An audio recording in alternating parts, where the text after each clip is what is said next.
Mr. Gallego? No. Mr. Padilla? No.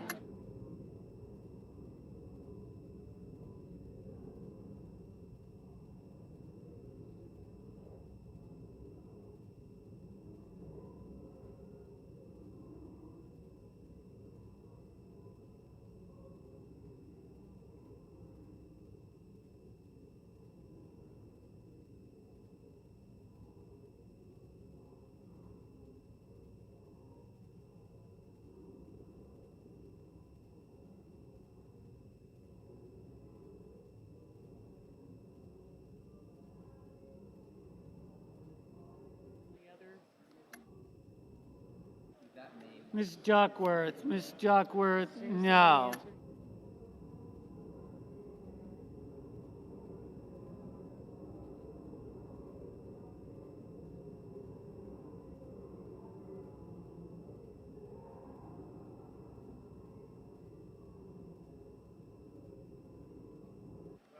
Mr. Welch? Mr. Welch? No.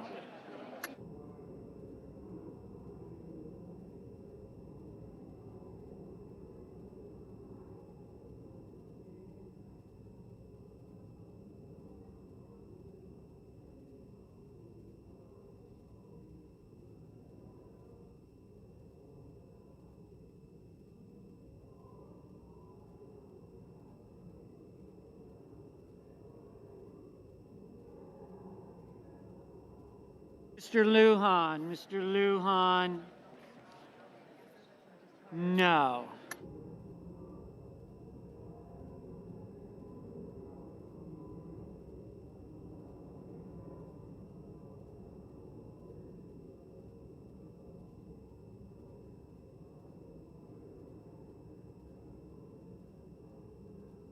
Ms. Rosen? Ms. Rosen? Aye.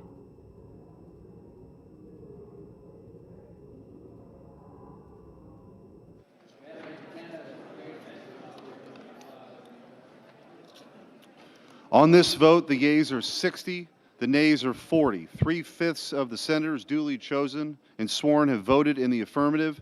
The motion is agreed to. Under the previous order, the senator from Maine. Mr. President, I want to thank all of our colleagues for their hard work on this bill. I'm excited about its impending passage. I hope that that will mean that we will immediately reopen government as soon as the House acts and the President signs it into law. And I'm also very pleased that we were able to fully fund 3 appropriations bills that passed with overwhelming bipartisan support on August 1st. So I thank my colleagues. I know of no other requests for time, and I would yield back the remaining time. Without objection. Under the previous order, the clerk will read the title of the bill for the third time. Calendar number 168, H.R. 5371, an act making continuing appropriations and extensions for fiscal year 2026 and for other purposes. The question occurs on the passage of the bill as amended. Is there sufficient second? There appears to be. Clerk will call the roll. Ms. Alsobrooks. Okay. You guys are good. Thank you.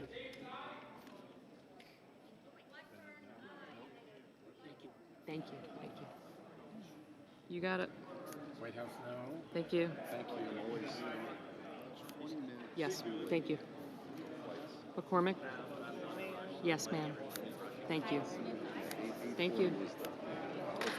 Yeah, Ms. Baldwin. Is it delayed? Sure enough, not delayed. I got you. I got you. Thanks. Bye-bye. All right. Take care. I got you. Yes. Thank you. Sanders. You're a no. And Coons. Thank you. I do. I'm coming right over. Johnson. Just list your name out. Johnson, Cruz, and Scott. Thank you. Thank you. Cornyn. Thank you. Got you. Tuberville. Got, Justice, yeah.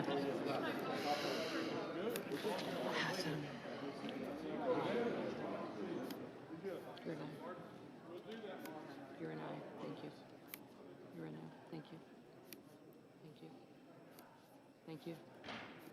Thanks. Thank you. Okay, good, thank you. Thank you. Okay, Bo, you're an aye, thank you. You're an aye.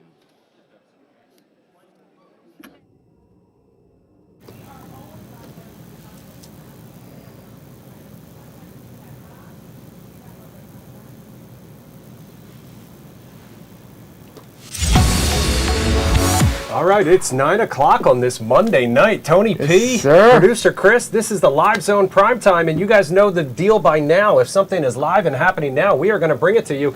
And this is one of the rare occasions, the very, very rare Yeah, first occasions, one. we get to start things off with some breaking news because the Senate just voted to end the 41-day government shutdown. Tony P, this has been a long time coming. It has been quite the slog in Congress and in here in the newsroom every single night. We've been leading off my rundown or just the entire first segment Mr. with Bennett, the this is shutdown, just like Blackburn, Groundhog Mr. Day. Blumenthal. But now it appears that I got you. the shutdown is close to an end. Now here's the thing.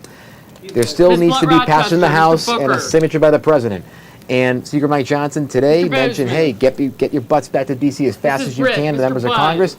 But still with some of the issues with air traffic control, Ms. delays and cancellations, that may not happen until Tuesday or Mrs. Wednesday. They Capito, come back Mr. to with the Cassidy, holiday Ms. for Veterans Collins. Day. So a House vote on this Senate Mr. bill may Coons, not Mr. come up Cornyn. until Thank Wednesday you. or Thursday. So the government, some folks are saying, and I was listening to Jake Sherman's podcast this morning for Punchbowl News, he mentioned Thursday or even early Friday may be the best timeline for the government Mr. to open Coons, Mr. officially Cornyn, and Ms. services to be back Cortez online. Masto. So we are not out of the woods 100% yet Yeah, it's because not of the logistical instantaneous. issues. Yes, because of logistical issues, Mr. the House has to Kramer. pass this still. And don't forget, Democrats may vote completely against this in the House. That only leaves a couple of votes for Republicans to defect. Mr. Crapo, Mr. And Cruz, there Mr. are Curtis, some Mr. concerns. We Dane. saw in the Senate, Senator Rand Paul voted against this, it looks like. So when you think about overall what this Mr. Duckworth, could Mr. look Durbin, like Ms. Ernst, Mr. for a vote, Fetterman. there could be some of the more libertarian members of the Fisher, House Mr. that hold out. Gallego, They may Mr. want to add Gillibrand, something onto this. Mr. Again, Graham, Mr. unlikely Grassley. because of how the president has been able to really assemble his Mr. coalition Haggerty. in the House and allow them to vote basically in step with each other with the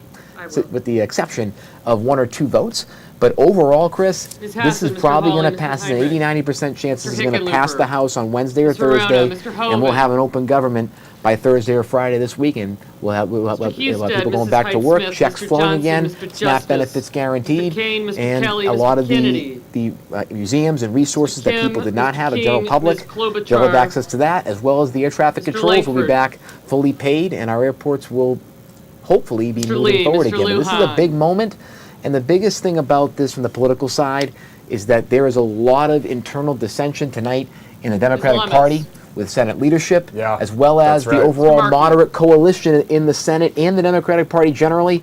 This could be one of the major fissures in civil wars that could happen between the progressive side of the Democratic Party and the moderate side tonight. So let's talk a little bit about Mr. Murphy, how Mr. we got Marshall. to where we are at this point. Over the weekend, a Mr. small group of McConnell, Democrats Mr. broke ranks McCormick, Mr. to advance Merkley, a Republican bill to Mrs. end Moody, the Mr. standoff. Moran, One Mr. of those Farina, Mr. Democrats, Mullen, Virginia's Mr. own Murkowski. Tim Kaine. Like you said, the bill Mr. still Murphy, needs to pass the House. Mrs. Murray, it still Mr. needs to be Assa, signed by Mr. President Padilla, Trump. But Mr. once Paul, that Mr. happens, the Peters, government will reopen. Reed, the Mr. shutdown Ricketts, will Mr. end. Risch, Federal employees Mrs. should Rosen, be able Mr. to Rounds, get back to work Mr. and Sanders, get paid. Like you said, Senator Kaine Mr. facing Schatz, major backlash Yes. by many Democrats who Mr. say Schiff, he Mr. Schmidt, and the others caved into Mr. the Schumer, GOP without much to show for it, Mr. except Scott of Florida, for Mr. Scott of promises. South Carolina, Mrs. Yes. Shaheen. Speaker Mike Johnson said earlier today he'll Mr. bring the Sheehy, House Ms. back, which has Slotkin, been gone since September, into session this Ms. week. Smith, Mr. The Sullivan, shutdown end met with Mr. relief, Thune. obviously, because from airports to food banks, the impact being especially felt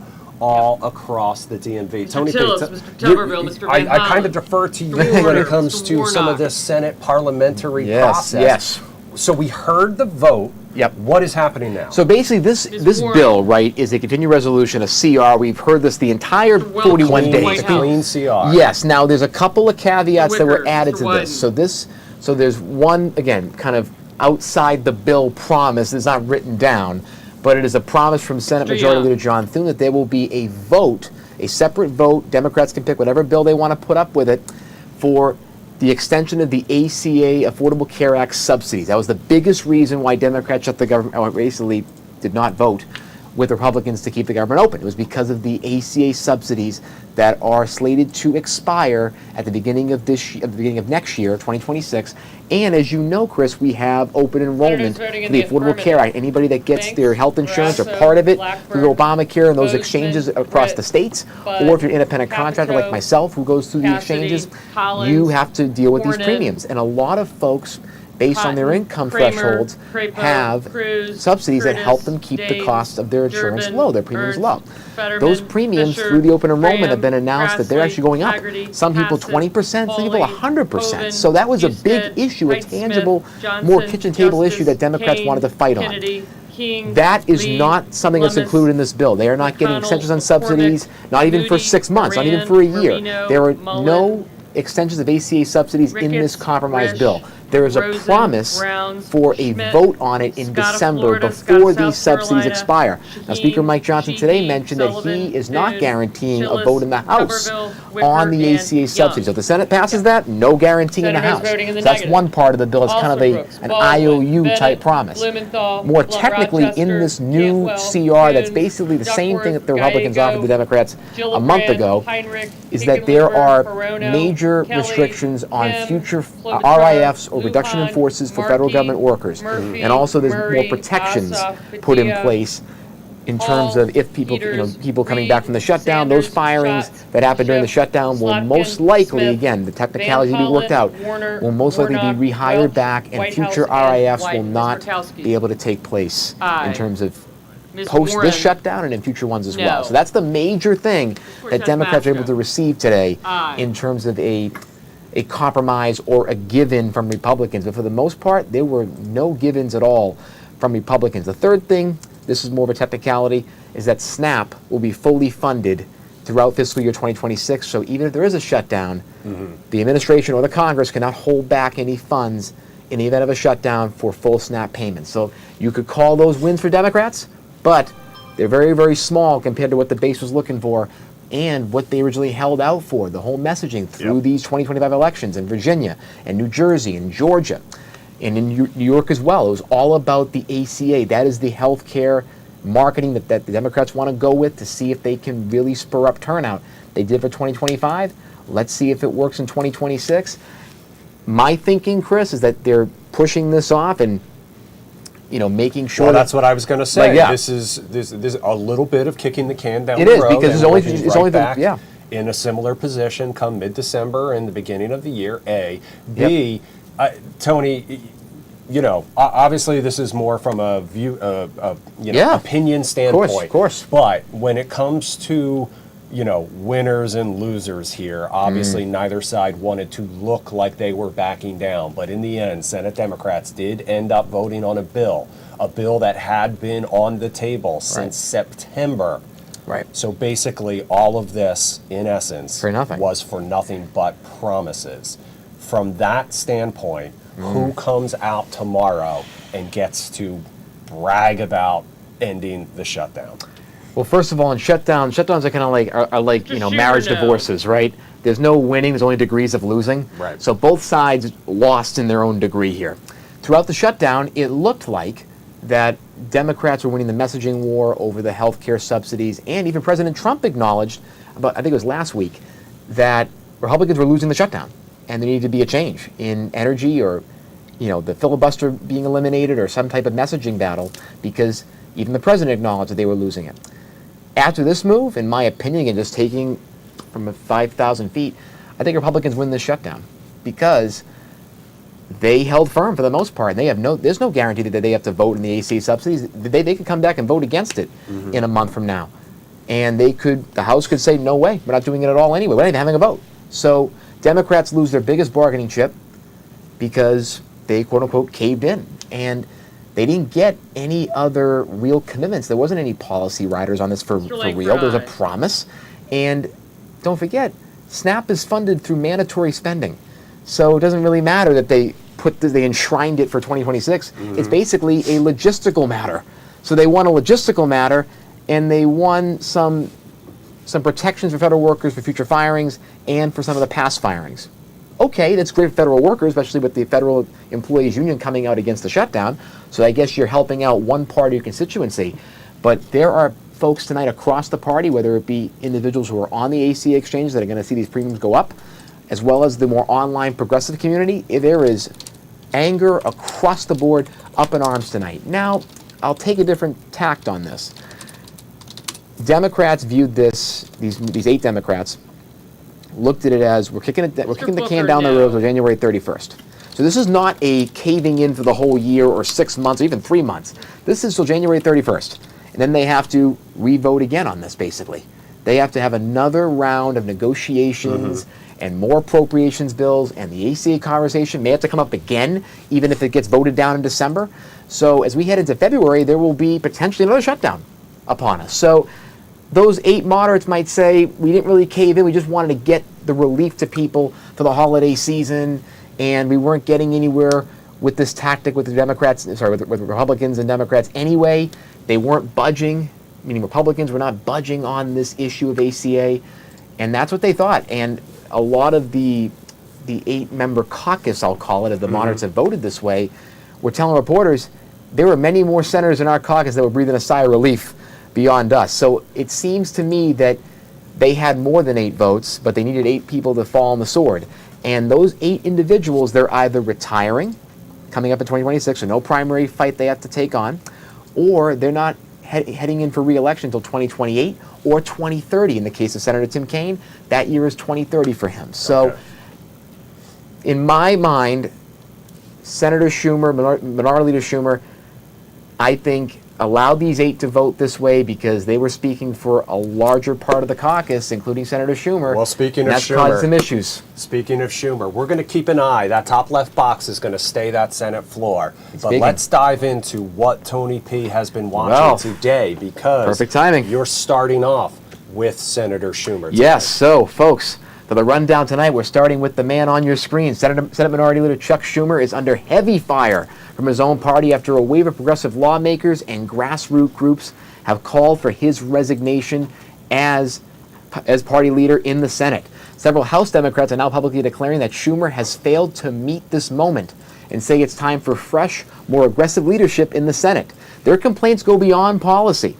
They argue Schumer lost control of his caucus by allowing several Senate Democrats to break ranks and join Republicans in this funding deal, even though his public position has been opposing it. Progressive groups are mobilizing, urging voters to tell their senators it's time for Chuck Schumer to step aside. Still, no Senate Democrat has formally called for his removal yet, and Schumer retains the backing of key party leaders for now, including House Minority Leader Hakeem Jeffries, even though members of the House are very upset and are calling for that resignation. Meanwhile, President Donald Trump made international headlines this afternoon by meeting face-to-face with Syrian leader Ahmed al-Shara at the White House, the first such U.S.-Syria summit in decades. No. The two reportedly discussed regional stability and the possibility of a 6-month suspension of U.S. sanctions, signaling a sharp shift in U.S. foreign policy, a major meeting for the president who's been having a ton of international face-to-faces overseas. This is his first one on his home turf. Back on the home turf, Trump also stirred controversy today by threatening to dock the pay of air traffic controllers who haven't returned to work during the shutdown, while promising a $10,000 bonus to those who stayed on duty unpaid. In quotes, all air traffic controllers must get back to work now, the president said, and anyone who doesn't will be substantially docked, he posted on Truth Social. Federal Aviation Administration says that 20 to 40% of controllers at major airports have been absent during the ongoing shutdown. And if you've noticed fewer options in the pasta aisle lately, you're not imagining it. Italy's biggest pasta makers are warning tonight they'll start pulling products from U.S. shelves after President Trump's new tariffs, some as high as 107%. And these sent export costs soaring for homemade pasta. Economists suggest prices on staples like penne pasta and rigatoni could jump right before the holidays. In trade news as well, President Trump has also floated a plan to send Americans a $2,000 tariff dividend funded by the revenue collected from his expanded import taxes. He says the payments would go to most Americans but exclude the highest earners. Economists, however, are skeptical, saying the revenue does not add up to cover such payouts, and there's some legal issues because Congress's ability to enact tax cuts or rebates. In pop culture and literature world tonight, British-Canadian author David Salzay took home the 2025 Booker Prize for his novel Flesh, a sweeping portrait of masculinity and modern life that critics also are already calling one of the year's best works. In Hollywood, the buzz is loud. Actress Sydney Sweeney's new biopic Christie opened this weekend to one of the weakest box office debuts in months. Critics are pointing to poor reviews and backlash over her recent ad campaign as possible factors, though Sweeney's camp says she's already lining up her next big role. Just for reference, folks, the Rotten Tomatoes articles are saying 66% is their rating at the current moment, so not terribly. On social media, the new viral format of the week is called Read the Text and Move On. Creators post the most absurd messages that they've received, then simply shrug and keep scrolling. It's funny, relatable, and brands are already leaning into this trend as well. I should try that, Chris. What do you think? He's gonna need a thumbs up. And finally, a story that reminds us what really matters. In Virginia, a service dog named Tommy saved his veteran owner's life this weekend, waking him in the middle of the night just as he was suffering a stroke. Doctors say the quick action likely made the difference, and it shows that heroes come in all shapes, sizes, and breeds. And what a great story heading into Veterans Day that this dog saved a Virginia veteran from losing his life. A beautiful story. A beautiful story. I want to go back to the pasta, however. Ooh, I know you do. Because tonight, the I saw you shaking your head. The P in Tony P does stand for pasta. So Does. Tony P, if you had to rank pasta brands on the spot tonight, right here for us on the Live Zone Primetime, what should we be buying? When we go to the grocery store and we are buying our pastas, what should we be So buying? I can't even pronounce them. So, I mean, one of them is Barilla, or Badia, okay. which I like, is actually an Italian company, but they have a lot of U.S. manufacturing, so that they could potentially be, could be kind of spared from these tariffs, potentially, but Barilla is my favorite one. Also, there are tons of just local brands back home in Boston. I can't pronounce all of them. Yeah. They're all the ones that I get. He's shipping us up to or Boston. my great call out. It's an Irish call out, though, by the Yeah, way. I know. No, but so I get a lot of the brands that are not exactly easy to pronounce. There are a lot of family brands. There are some that are over in Sicily. So my parents both have Sicilian blood, so we get a lot of ciccioli is how you pronounce it, I think, in Italian. But Sicilian pasta is a big one for us. So we get that through the imported stores in downtown, as well as at the back of the aisle of the Whole Foods, that's where those brands live, and they are really good because, and I mentioned this in a post I did tonight on social media. I did kind of a news KFC Barstool style post where I'm talking about two reasons why. One, it's easier to cook al dente with the homemade pasta because there's a little bit more yeast in there. It's easier to rise, and that makes it easier to cook faster for al dente pasta. Two, there's no additives like you see in most U.S. pastas. Yeah. So you don't get as bloated here, and that means you can have 3 or 4 servings like I do at Thanksgiving and Christmas, as opposed to having one and I'm bloated and sleeping on the couch. Because, folks, I don't do turkey at Thanksgiving or ham at Christmas. It's pasta, marinara, pomodoro, meat sauce, antipasto. I want to go to his house. We have for it all, Thanksgiving. okay? I'm We have it all, angling Chris. For an invite. Okay. I'm angling for Tony P. We're going to Yes, leave it there. I for get the one time forever. being. In Sorry. the meantime, we're going to take you back out to the Senate floor right now. That is where the Senate has the votes to end the government shutdown. In the meantime, we're going to take a quick break. We're going to leave this live picture up. On the other side of the break, though, we're going to talk about one of the other big stories here in the D.C. area, the Washington Commanders, the burgundy and gold, getting a little beat up over the weekend, and now they have a big trip coming up. Kelsey Nicole Nelson is going to join us live to talk all about that and some of the changes coming on defense right after this. We'll be right back.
Welcome back to I always do this. That's how you did it. I did it again.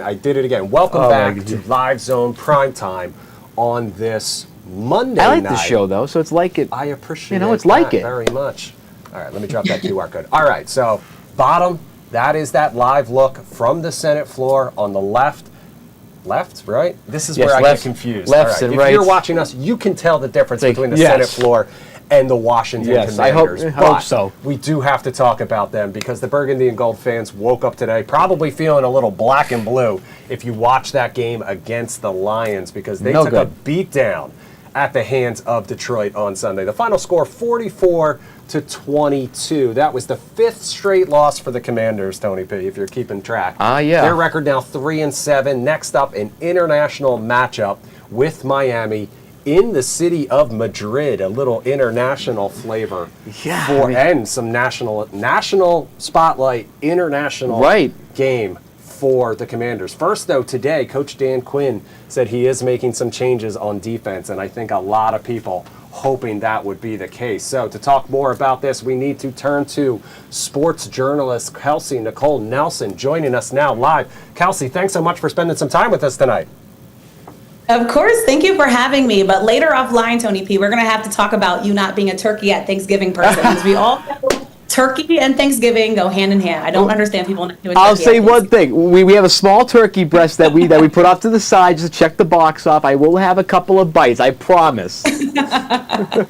Thanksgiving done right. It is. Mac and cheese. I don't know.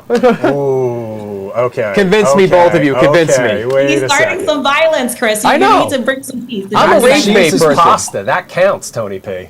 I don't know.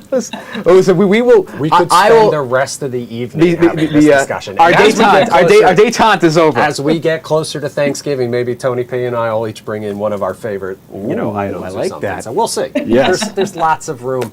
We'll have us all in the studio. We'll have us all do a little cook-off. Kelsey, let's just start off with the basics. What went wrong yesterday for the Commanders? Oh my gosh, I know. I need to bring joy one day to this show. So hopefully one time I get to come on after a win. But you look at the score first. The first thing you think about is probably that Cowboys loss, right? Same score.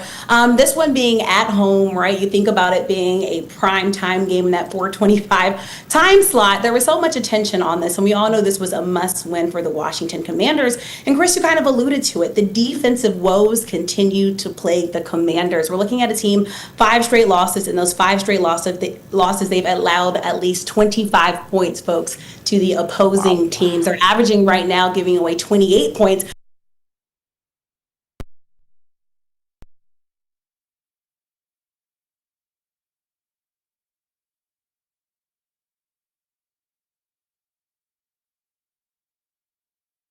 To go, and then to add insult to injury, y'all, 4 Commanders getting injured in this game, and so we already know the injury list was growing continually for the Washington Commanders. Now we have more injuries. We saw Deron Payne getting in trouble. We're looking at the appeal now that he's going to do after actually punching Amon-Ra St. Brown in this game. So lots of just frustration in this game. So Chris, a lot went wrong essentially for the Washington Commanders, but they're hoping to fix it in Madrid, going against another 3-7 team. But on the other side of it, honestly, the Dolphins are on the up and up. Surprisingly, Beat the Bills. Beat the Who had Bills. that A on beat down, by the way. Listen, we So talked just a about some lot. of those changes on the way, though. Dan Quinn saying today that he was going to take over defensive play calling. He's keeping Joe Witt Jr. on the team. He's not fired by any means. But what do you make of that decision? Yeah, it's interesting because going into this game, kind of, Dan Campbell actually on the other side doing the offensive play calling for the Detroit Lions is one of the big things, kind of saying a similar thing. And actually we saw Dan Campbell do this previously in 2021 with former offensive coordinator Anthony Lynn. So this is something that coaches do. And actually Dan Quinn starting off, I thought, his media press conference today with that, saying he had to talk with Joe Witt, he had to talk with the defense, and that he said he took it like a pro.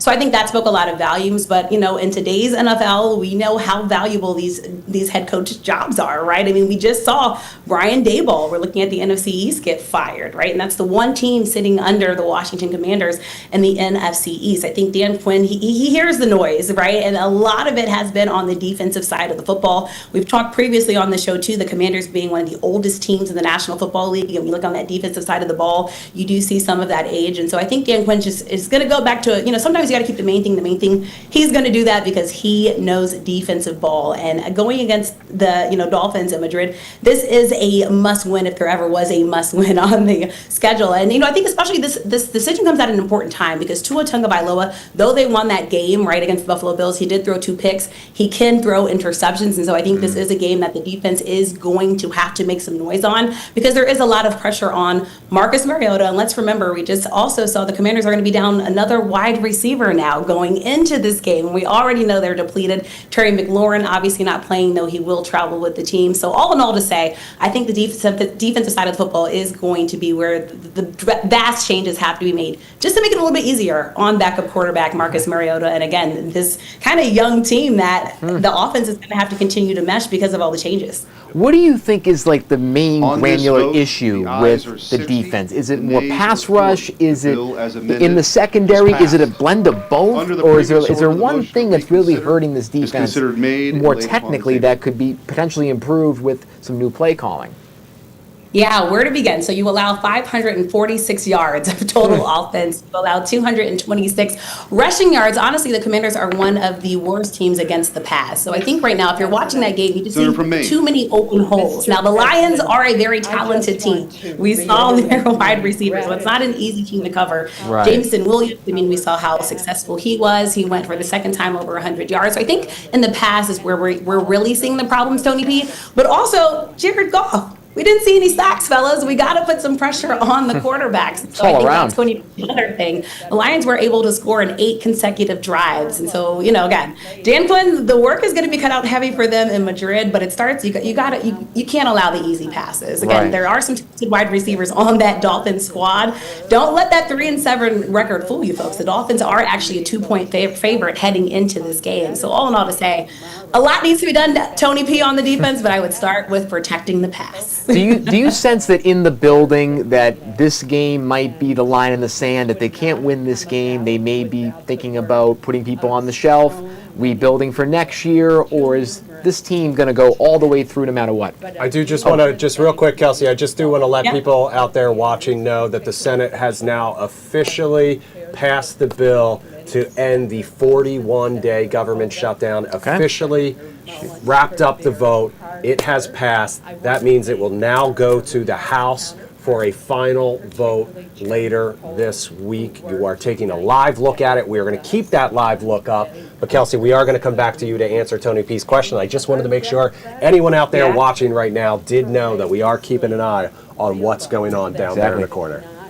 No, that's huge. So I'm actually glad to come after that news. Again, we need some joy here in Washington. So it's actually really exciting to hear. No, I think when it comes to the Commanders, again, I think we all are thinking about last year and those expectations. And let's remember going into this game, the Lions said they remembered what the Commanders did to them last season, right? Essentially ending their season. So all that to say, I think the Lions had some added pressure and some added motivation to go into this game. But honestly, Tony P, I think because of all the injuries, I do think the Commanders are going to get a little bit of grace. Josh Harris still being new into his tenure, as an owner. I think they're still figuring, things out in Washington. But I don't think they've lost faith in Dan Quinn. Folks, he did something remarkable last season. We're now in this season.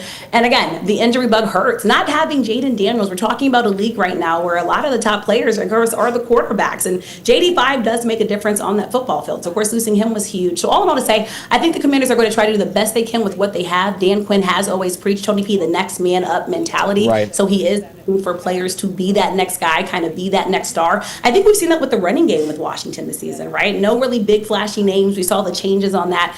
But when the Commanders are healthy, they can run the football. Unfortunately, it's not been consistent, and that's why they've had some struggles. So I think Commanders fans, I've been seeing some fans saying they're not as excited to go to Madrid, but I'd say enjoy the trip. It still is the Dolphins, and there still is some hope that the Commanders could potentially win this football game. Yeah, you still get to enjoy some sangria and some tapas, and on that note, Fox 5 will have continuing coverage starting Thursday when Chad Ricardo is there live. So He's hang going. with Wow. hang out Good for with us leading up to the Chad's game. going to because Madrid. That's awesome. if you know Chad Ricardo, you know there's going to be fun no matter what. Oh, But yeah. let me ask you It's a gonna be great. question just love about that. that trip over there. Normally they would have a day off, but now they have to board a plane, they have to fly overseas, they have to adjust to a pretty major time difference as Right. well. I mean, Yeah. obviously both teams have to do that, but what kind of impact do you think that has on the game plan? Obviously, it's big, right? And that's the other thing Dan Quinn addressed, in the press conference today, essentially talking about leaving tonight, wanting to get over there, and again, so the players can focus. Now, we've also known about this game for a while. Obviously, the international game isn't a new thing in the National Football League, but I think for the players, honestly, I think kind of getting away from home per se can be some added fuel and motivation. Fans can be tough, y'all, at Northwest Stadium. I Oh, think yeah. we saw through the social media videos, not just to the football team, but look, I mean, to, spectators and everyone. So all that to say, I think To the this could be President good of the for United team. States, Yeah. The just in President of case the you United missed that States yesterday. here. Yeah, Yes, there's look, he got to see some DC love and not so much love, right? Right. Depending on the side of the aisle you sit on. So all that to say, I think Madrid could be good. And I think this team kind of does just need a fresh look, again, at hopefully somehow salvaging the season, because we have half the season left, folks. The time is now for the Commanders, if there ever was a time to turn the season around. So again, the task will be hard, but at the least of it, at least they get to enjoy Madrid, right, during midpoint in the season. But something important to look at is the bye week coming up, for the Dolphins, who they have coming up. So I think for the Dolphins, there's added motivation, and especially because the storyline around Tua Tagovailoa, Mike McDaniel, and it's funny that Tua just beat, Josh Allen, a guy that he said he wishes he could be more like. So I think Miami is a team that's really needing this win, because that's a team that's also looking at potential changes as we look to the next season and ahead. All right, Kelsey, we want to let you go. We do have to get back to that breaking news. Senator John Yeah. Thune speaking right now. But before we do, how can people follow you for more insight into the Commanders and more? Yeah, and I promise I give positive insight too, folks. So don't think I'm a negative Nancy. But She does. She the real- definitely good dose of positivity. At The Real K Nelson on social media, my website, KelseyNicoleNelson.com. Always enjoy joining you fellas, and looking forward to Chad's coverage in Madrid. It's going to be fun times. Yeah. Absolutely. We look forward to kind of mac and debriefing cheese with you discussion, after too. the fact as well. Thank you so much for joining us, Kelsey. All right, thanks, guys. Have a great one. Bye. All right, we're going to take you back out to the Senate floor live. Senator John Thune speaking now. We'll listen in. Shutdown day in and day out to protect the rest of us. I'm humbled by and grateful for your service. I know that the strain of these weeks has been immense, that you all have families, rent to meet, bills to pay, car and mortgage payments. And I'm grateful for all you have done to keep the Senate running. And for all that you do every day, shutdown or no shutdown, to serve the Senate and to serve our country. And with that, after 6 excruciating weeks, I will stop talking and let all of you get some rest. Mr. President, I yield the floor.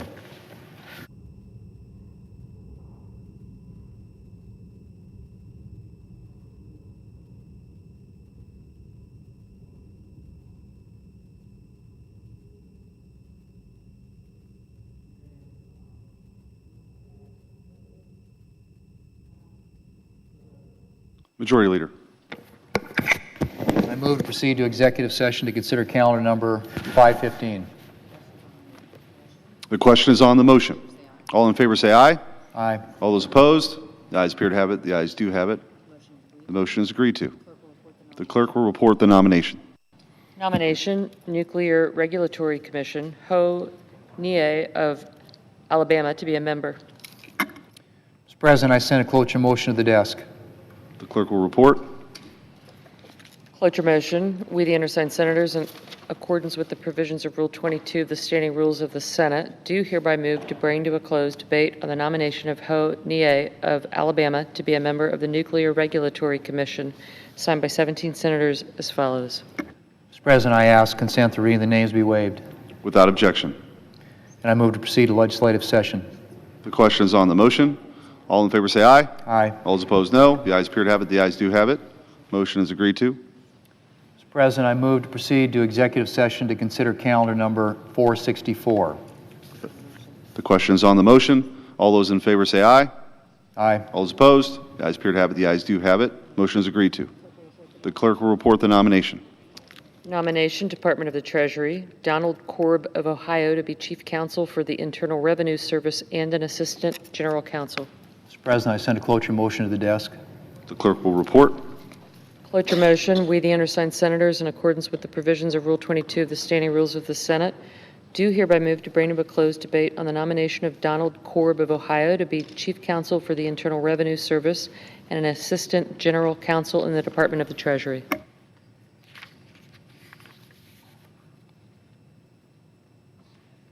Mr. President, I sent a cloture motion to the desk. I did that, yeah. But yeah. Do we waive the names, reading the names? Yeah. Without objection.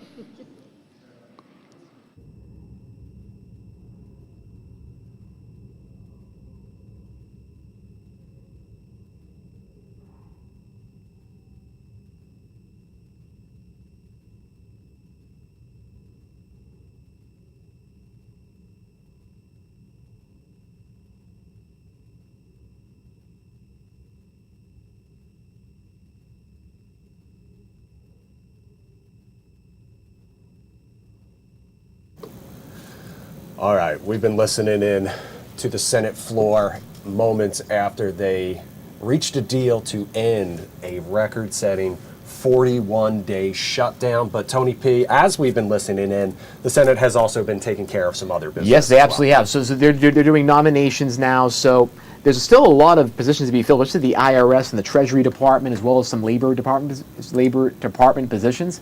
And they're doing a lot of kind of the more, I would say, the VP or director level, these are corporate reference levels of those departments. So the chief counsel for the IRS is just being confirmed right now by the Senate. What happened earlier this year is that the Republican Senate actually changed some of the rules to make it easier to nominate and confirm some of these more middle tier to kind of upper tier positions that are non-cabinet level, to block opposing party kind of holding it off, holding the minority off, and kind of having an issue with the actual tallying of the vote. They can really get this thing through with 50 plus 1 a lot faster. So they broke a lot of the logjam rules that allowed Democrats to hold up some of the nominations, or kind of mini filibusters, if you will. The Senate changed that this year under Majority Leader Thune's leadership, where now it's a lot quicker to get some of these more middle tier positions passed, as well as some of the more kind of deputy secretaries, little undersecretaries, again, sort of the director or VP level. I'm going to use a quote reference there. So they're trying to basically pack in a lot of business and say, yeah, they've been voting on the shutdown stuff, but they haven't been taking up a lot of business besides the shutdown votes or things of that nature, because that's what happens in a shutdown. You're trying to get the government open.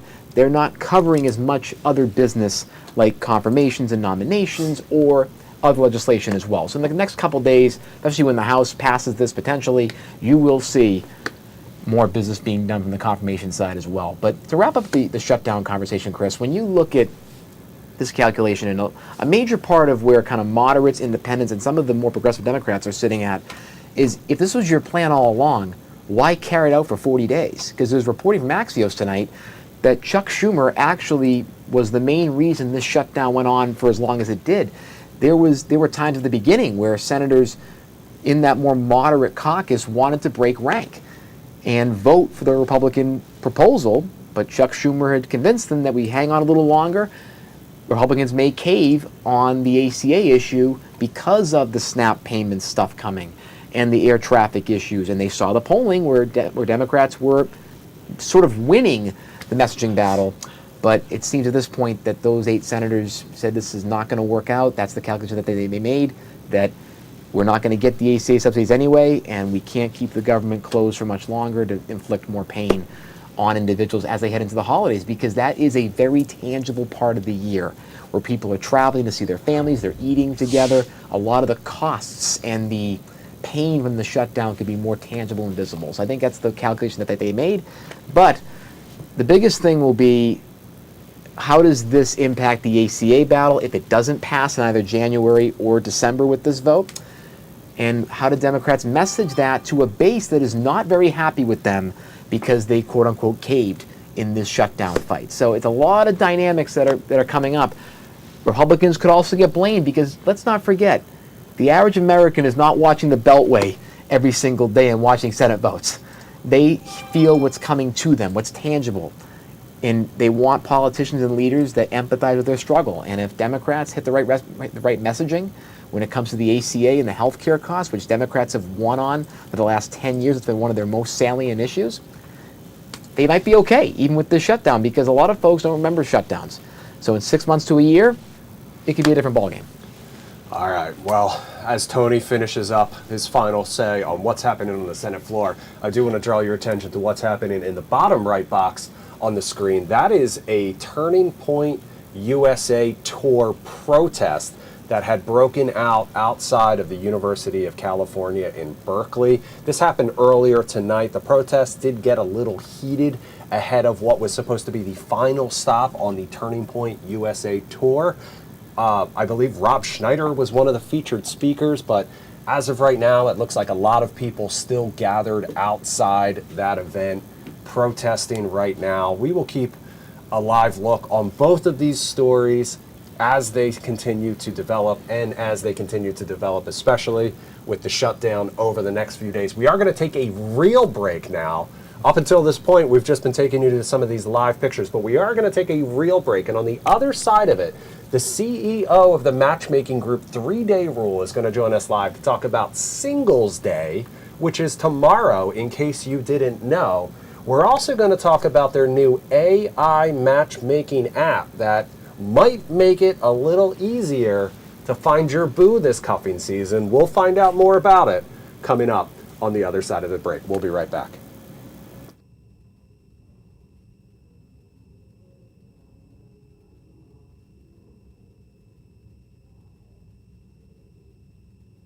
Okay.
All right, welcome back to the Live Zone Primetime on this Monday night. Busy Monday night so far. Tony P., during that break, I was checking our YouTube comments, and I just wanted to let Jenny Lane know, who is watching right now, that the government shutdown not officially over. She asked if it was officially over.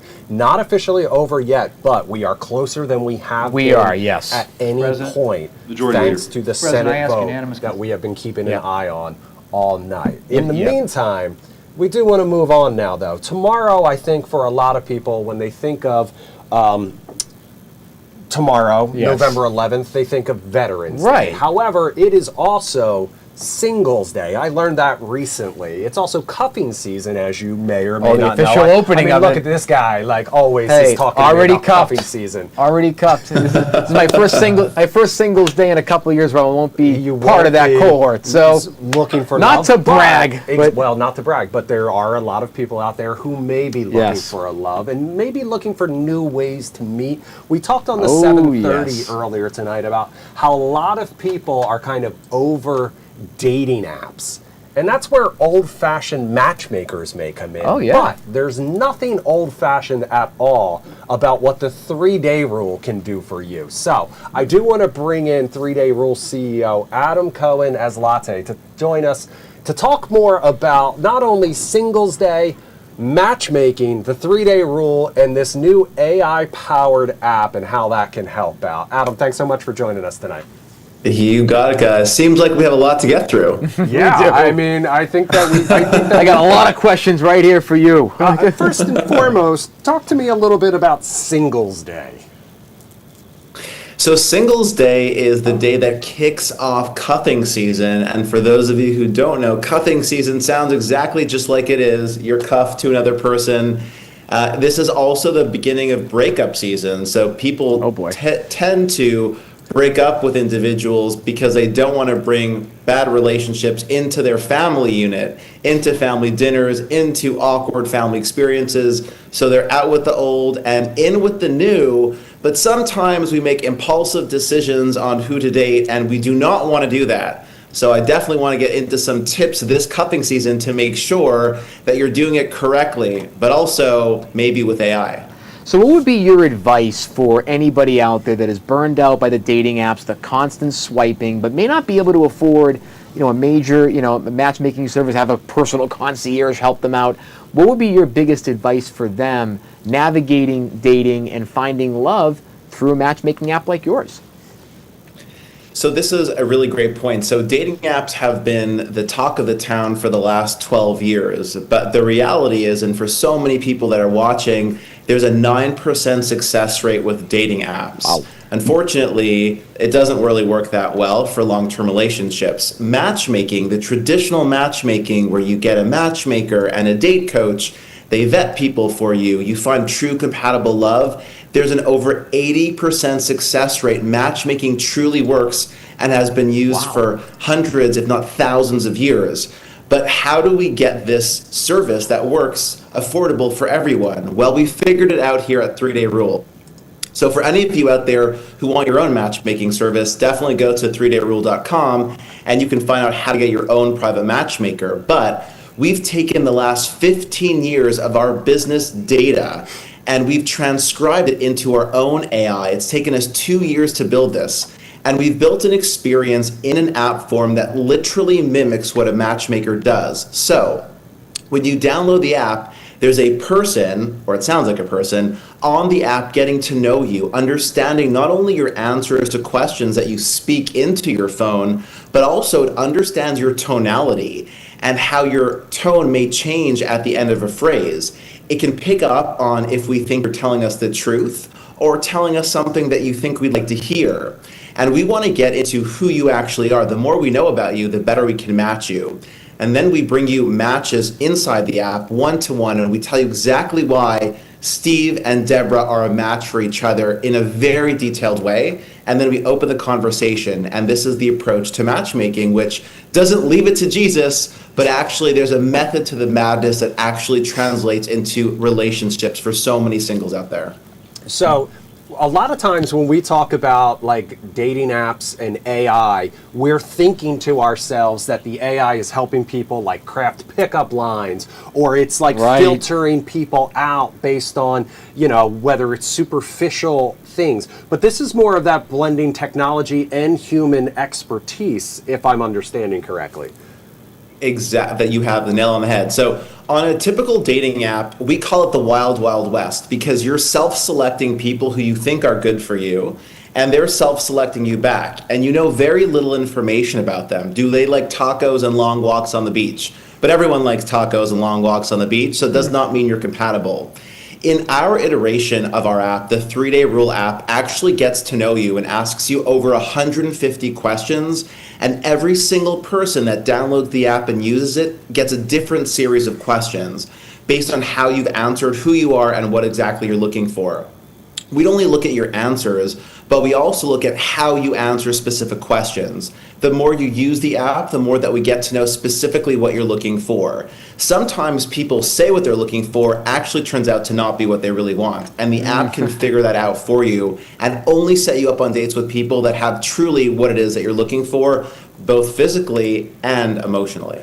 Now we talk about this kind of hidden secret ingredient, that's chemistry, right? How do people flow together in conversation? Is there the spark, right? Can AI actually determine which people will potentially have the best spark in chemistry, or is that something that's still being worked out? And what are some of the parts that your algorithm picks up that maybe a human can at this moment that can help them figure out that chemistry argument?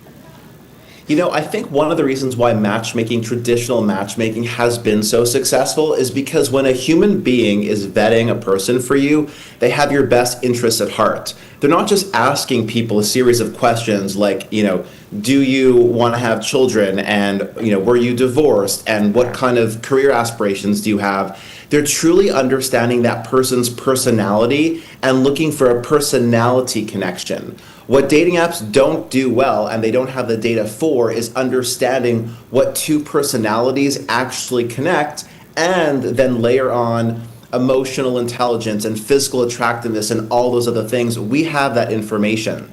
With matchmakers actually set people up and put them on dates. So we know exactly why two people worked or didn't work because we call them after the date and we find out why two people connected or different. When you multiply that by 15 years and over 20,000 successful matches, we have what no dating app can ever touch, and that is a super-powered AI matchmaker built by matchmakers, not built by random engineers in a basement. This is built on 15 years of real data from 65 matchmakers and dating experts at 3-Day Rule. Adam, why is dating these days so difficult, in your opinion? What is it that you think makes it so hard for people Tony's age? I mean, I like come to on. pick, I like just to pick my age, okay? It's everybody. Let's date Even you, 60-year-olds. I know, but I'm the senior of the two of us when it comes to this kind of a thing. I've been around the block a few times, as they say, but I did find my wife. I did find her on a dating app. I had some luck with that, but why is it so hard these days? So I think dating apps were successful when they first started. Look, I've been working in the dating app industry for over 10 years. And then I pivoted and they say I crossed to the other side and I became a matchmaker. And now I run the largest matchmaking company, the fastest growing matchmaking company in America is 3-Day Rule.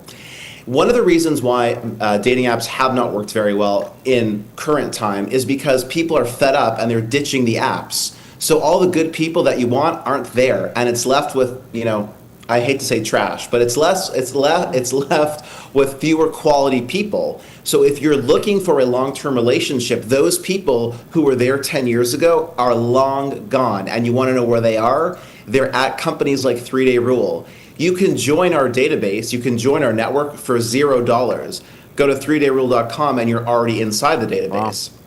So that means you become a candidate for a client who already has their matchmaker and will vet you specifically for them. Or if you want your own private matchmaker, human being in this case, matchmaker and date coach, we can get that for you. And then if you're not sure if the price is within your budget, I understand that in DC, a lot of people work for the government, and for the last 41 days, we haven't maybe had the paycheck that we did in the past. No worries, you download our app for free. The app is completely free. You can be matches on the app for free. You can play around with the AI for free, and I guarantee you it works better than any of the dating apps that you've used in the past. As someone who is a matchmaker and has built this app, what do you think is the biggest advice you would give to young people in my generation that are having trouble going out in public, talking to people, going on dates, and we're all behind these screens, right? How do you balance out the AI part of this equation, and also kind of bridging that gap with the personality stuff. But like, what is your biggest advice to people to be ready for dates that you guys set up through the app, and that they can be their best selves and that chemistry can actually work? So this is the key, and make sure you guys and gals out there are paying attention. The grass is greener where you water it. So we have been on dating apps for 13 years at this point, and dating apps have told us that people are transactional. We're disposable, and if you don't like this person because their eyelash is strange, or they have this weird thing that they do with their mouth, or they're some kind of tick, or so they eat something weird, or they smell weird, or whatever it may be, let me tell you that that is not the case. The grass is greener where you water it. That means you have to nurture relationships. And I think that millennials who grew up on dating apps are finally starting to realize, wow, let me self-reflect and let me treat people with decency and respect. And that is one of the reasons why they're ditching dating apps in favor of let's meet in person, let's get to know you and all of your intricacies in person. And also that's one of the reasons why matchmaking has had a 40% increase in new clients in the last year alone. Wow. 40% increase growth in the US. It's up, it's out of control. And DC is one of the strongest markets in America for matchmaking. New York, LA, and DC is number 3. Interesting. Now, why do you feel DC in particular is really popular for this? DC is a very transient city, so when you're finished college, if you want to go and you want to work for industry, if you want to work for the lobbying sector, if you want to work for the government, a lot of young people are going to DC. It's a vibrant, amazing city, so many resources, so much culture, so many amazing museums, and it's the government. It's the center of the country in so many ways, and so many people have aspirations to work for the government, to improve society, to help people. And sometimes when you do that and you dedicate yourself to helping other people, your love life takes a back seat. You don't have to do that anymore. You can join a company like 3 Day Rule, download an app, and we can find you love, and you can still help people. Adam, we got to get to some breaking news, but before I let you go, how do people find you? How do people follow you? And where do people go to get more information? Yeah, definitely. Go to 3dayrule.com if you want to join our network. You can download our iOS app on the App Store. It's 3 Day Rule. Spell it out, 3 Day Rule. And I always give you my personal email address. It's Adam@3dayrule. Spell it out. That is my personal email address. If you're interested, if you're single, if you're ready to mingle, email me, and I will get you set up. And have an amazing evening, guys. And congratulations, the government's very close to being reopened. Very close. Very happy about that. All right, thank you. Adam Cohen Aslati from the 3 Day Rule. Thank you so much for spending some time with us here tonight. All right, I do want to get to some more breaking news now that I promised you. Did we just lose our shot? We just lost the shot, Tony P., but it was a small plane crash in Arkansas we were taking a look at. If that shot comes back, we will bring it to you in the meantime. Absolute tragedy. So no major details on it right now. Let me follow up what I have so far. No injuries reported after this small plane crash. It landed on a Castle Rock roadway. So if that shot comes back, we'll bring it to you. We were looking at it there in the last final seconds of our chat with Adam. But Tony P., we've almost made it to the end of the show. That was so informative. I'll tell you, it was a busy one tonight. It's funny, when I was in college, I had thought of an idea like this, like a matchmaking app with also kind of a dating coach AI built in. I'm thinking maybe there's an opportunity in this space, maybe. You know what that tells maybe me? I was smarter than I thought. Everybody thought I was nuts in college. You know it what? tells me that you were in college very, very recently. Oh, AI did not exist when I was in college. Well, okay, you know what? Listen, with everything going on with AI, that's actually a good thing for you. Yeah, tell me about it. You're actually upset about that AI wasn't a thing in college for you? Come on. The Eagles in Green Bay still tied 0-0 in the third quarter. I'm just going to go ahead and call it a boring game so far. No kidding. But hopefully, since I have the Eagles defense on my fantasy team, I'm getting huge defensive points from them. That's all you're getting, I'll tell you that much. Probably not, yeah, because I also have Jalen Hurts as my quarterback. So that's not big goose egg. Yeah. Tonight. It's not going well for me so far tonight. But we're down to our final 30 seconds. Tony P., Another busy night here. Yeah, I mean, a good way to start the week. It though, looks right? like no more shutdown coverage at the end of this no week. more shutdown coverage. We by can the talk end of about other this week. stuff. All right, that's great news. But also, if there's things you guys want us to talk about, we Yep. always have that QR code up. That's one way you guys can join the conversation. Let us know what you think. That one right there. In the meantime, we'll be back tomorrow night, 9 o'clock, same time, be same here. place. For Tony P, I'm producer Chris. Fox 5 News at 10 coming up with more shutdown coverage. Have a great night.